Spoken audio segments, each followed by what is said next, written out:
How black people were boiled in hot sugar juice as punishment during slavery. Some of the worst atrocities that happened to our people during the slavery era happened in the plantations. It ranged from breeding farms where male and female's relatives were matched to have sex and reproduce, to the murder and killing of men, women, and children in the plantations. The black people who were taken into slavery were reduced below animals and suffered the worst fate known to man. How black people were boiled in hot sugar. Treated her slaves so cruelly that an angry mob destroyed her mansion. It belonged to Madame Delphine Lalaurie, who was a wealthy socialite in New Orleans, known for throwing extravagant parties in the 1830s. But behind closed doors, she was a monster. Hidden within her mansion lay a torture chamber where victims were chained to the walls, starving and disfigured.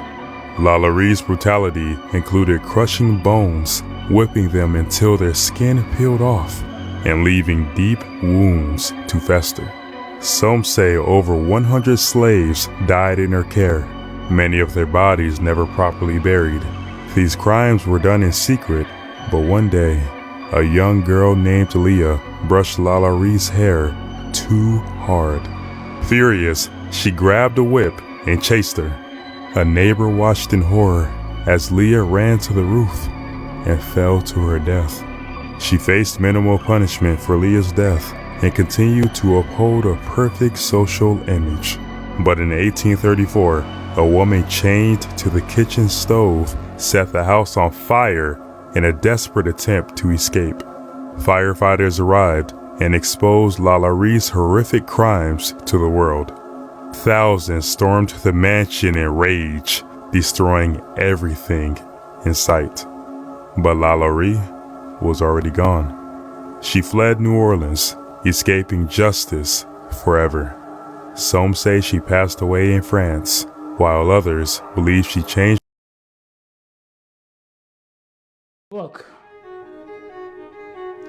that was written by these two white gentlemen called Without Sanctuary. If you ever get a chance to read it, it is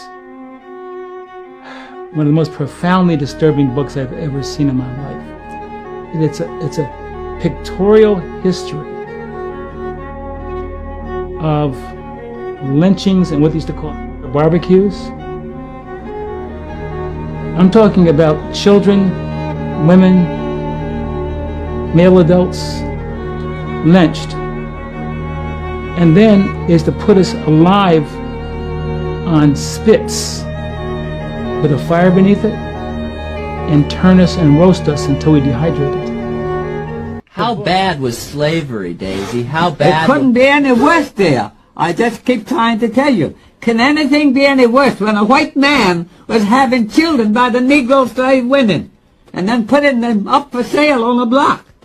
Putting my father, they wanted to sell my father for a breeder for $12,000 when he was 12 years old. And old Golden, John Golden, was the rich planter. He wouldn't sell him for that. This lady that was in this room this morning is from New Orleans, one of the women. Just this past 2 weeks, she found this picture of my father down in New Orleans, and she's bringing it to me now. I'm going to have a copy of it, of my father. Great. What regiment did he fight in, Daisy? 1st New Jersey Cavalry. When he ran away, my father was on the plantation working for his master, and he with 27 other boys ran away, swam across the Rappahannock River, and joined the 1st New Jersey Cavalry in 6th from the war. Was he a good fighter, your father? Did he fight hard for the Union? Oh, yes, dear, he was a brave boy. Naturally, he had nothing else to do. He was a brave boy. He had to be brave to come up here in this country. History has never just been about what happened. It's about what's been told, and more importantly, what's been left out. For centuries, Black history has been clipped down to pain, chained to struggle, and packaged neatly between slavery and civil rights. But that's not our beginning, and it's certainly not our whole story. Most of us were taught a version of Black history That was incomplete at best. We didn't learn about Queen Zinga, Mansa Musa, or thriving communities like Black Wall Street. We missed out on the brilliance, the innovation, and the power that shaped the world. That's why Black History Unlocked created the history books forgot to say we were more than enslaved. You probably never knew about slavery in America. Let's get one thing straight. Slavery in America was not just about picking cotton. It was a systematic machine of cruelty, profit, and control. Here are 10 facts they left out of your history books. 1.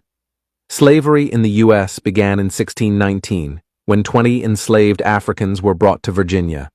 That marks over 240 years of legalized human trafficking before the Civil War. 2. The U.S. was one of the last in the West to abolish slavery. The land of the free? Only after they wrung every drop of labor from stolen black bodies. 3. Enslaved people built America. They weren't just laborers, they were architects, blacksmiths, seamstresses, inventors. The wealth of Wall Street and the Ivy Leagues built on their backs. 4. Enslaved women were forced into breeding farms. Their pregnancies weren't sacred, they were property expansion. 5. Children were sold like livestock. Babies were taken from their mothers and auctioned off before they could speak. 6. Christianity was weaponized. Slaves were forced to attend church services where scripture was cherry-picked to make obedience seem holy. 7. There was no happy slave. That myth was whitewashed propaganda. Enslaved people resisted in every way they could, running, sabotaging, or fighting back. 8. Major U.S. institutions profited directly from slavery. Banks insured slave ships. Universities were funded by slave money. That legacy still pays dividends. 9. Slavery didn't end, it evolved. After 1865 came black codes, sharecropping, convict leasing, and today's mass incarceration. 10. Reparations? Yes, but not to the formerly enslaved. After emancipation, the U.S. paid millions in compensation to slave owners for their loss of property. Meanwhile, the formerly enslaved got nothing. No land, no education, no restitution, just freedom with nothing to stand on. This isn't ancient history. It's the foundation of the country we live in today.